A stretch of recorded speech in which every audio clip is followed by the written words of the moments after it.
నిన్ను నేను ప్రతిరోజు చూస్తున్నాను. ఎన్నో పాఠాలు, ఎన్నో మాటలు నీకిస్తున్నాను. అయినా నువ్వు వాటిని ఇంత త్వరగా మరిచిపోతున్నావా? ఎందుకిలా? అయ్యో, నా తల మొత్తం టెన్షన్తో నిండిపోయింది.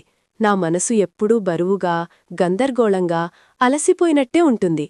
అరే చూడు, కొత్త మెసేజొచ్చింది, ఇంకో నోటిఫికేషన్, ఇంకో వీడియో, ఇవన్నీ మిస్సవకు, త్వరగా చూడు. ఇలా ఆపకుండా అరుస్తుంటే నేనెలా ఫోకస్ చేస్తాను?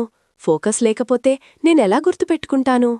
హే, త్వరగా చేయాలి, డెడ్లైన్ దగ్గర పడుతోంది, ఎగ్జామ్ ఉంది, పని ఉంది, విశ్రాంతి తీసుకునే టైం లేదు. రోజురోజుకీ ఒత్తిడి పెరుగుతూనే ఉంది. ఈ టెన్షన్ నా మనసులో ఎప్పుడూ అరుస్తూనే ఉంటే నా మెమరీ మెల్లగా బలహీనమవుతుంది. నేను విషయాలు దాచుకోవాలని ఎంతగా ప్రయత్నిస్తానో తెలుసా? కానీ స్ట్రెస్ నా సిగ్నల్స్ని బ్లాక్ చేస్తుంది. అందుకే చిన్న వయసులోనే మర్చిపోవడం మొదలవుతుంది. ఆగు, ఒక్కసారి ఆగు, లోతుగా శ్వాస తీసుకో, కాస్త నెమ్మదిగా ఉండు. అన్నీ ఒకేసారి మోసుకోవాల్సిన అవసరం లేదు. ఇప్పుడు చూడు, ఎంత తేలికగా ఉంది. మనసు ప్రశాంతంగా ఉంటే అన్నీ క్లియర్గా కనిపిస్తాయి. కాబట్టి ఇది గుర్తుపెట్టుకో, ఎక్కువ టెన్షనుంటే త్వరగా మరిచిపోతావు. ప్రశాంతమైన మనసుంటే బాగా గుర్తుంటుంది. మనసుకు కొంచెం విశ్రాంతి ఇవ్వు, నీ మెమరీని కాపాడుకో.